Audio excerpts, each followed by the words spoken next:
mind at night. I wish I could remember my dreams. Does anybody know how to really wake up and really remember them?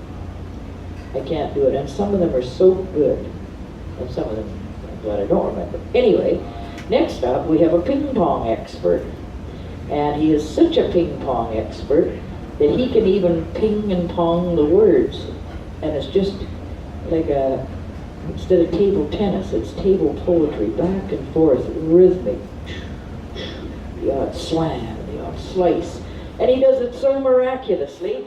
Synn, please come up to the stage.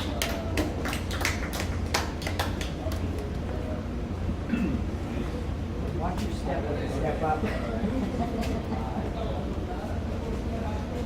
Well, I have one word for Candace. Lorena, the queen. Oh, you're too kind, so good. So I'm very new to the poetry scene, and one time I found out I was the opening act for the queen. That was a memorable night. Yeah.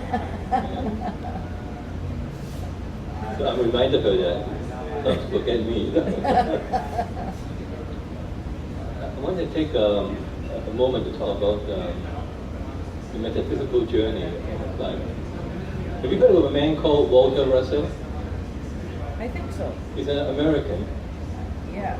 And I found him in a book called The Man Who Kept the Secret of the Universe. And there were four of them in the turn of the century when America was going through a difficult time. So what happened was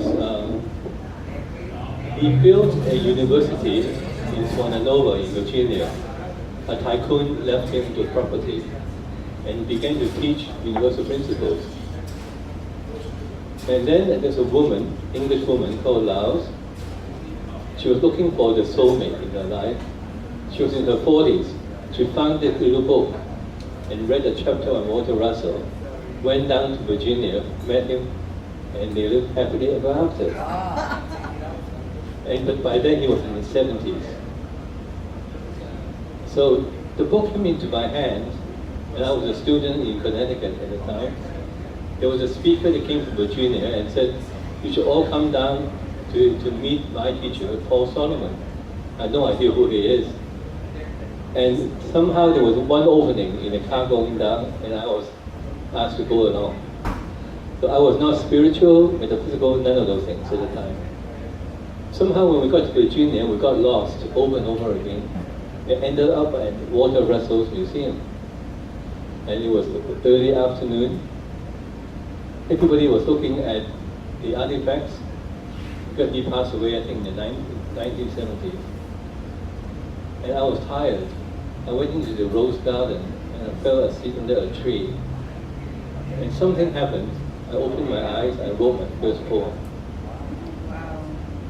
And they told me, now after Walter Russell passed away, she would come down those marble stairs dressed in her best. She was a quite beautiful woman to receive the guests. And she died 6 months before we got there. But the place where I sat was where she would sat in the garden. So, and then they explained to me what happened to me was called a direct experience. I remember. And all these are beyond me. I mean, years later, before I wrote another poem, and I thought it's kind of interesting to tie in with Olga's journey. Can you tell me how to spell Walter Russell?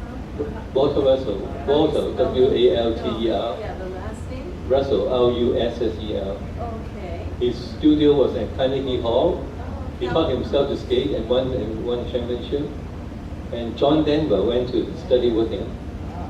And so there are many dignitaries were his friends. I'll check them out. Check it out. So, the other one that really impressed me lately is the Game of Thrones. You all watch that? I haven't been, but I should probably. Right. There was one line in there. Jon Snow is the main character. He had a lover, a wife, and she kept telling him, "You know nothing, John." That's what I say to Ken. I fully understand. So So my wife is in the care home with Huntington, and truly, I know nothing right now. But these poems are about time with her. Trying to love someone whose heart had become unknowable is fighting a losing battle. The disease had taken over her mind, we know that. I am left looking for answers in an empty room, not realizing the book of life had already turned to another page.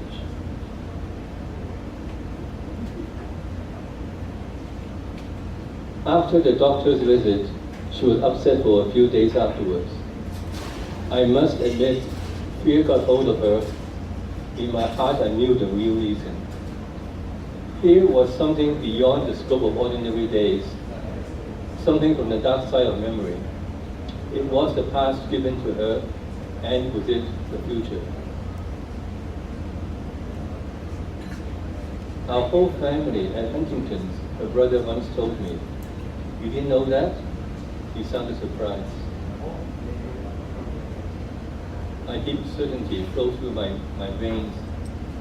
Here was my mission, not just myself, but for all humanity. If we come into this world through love by God, God must have a gentle, loving exit strategy for humanity. We must find it.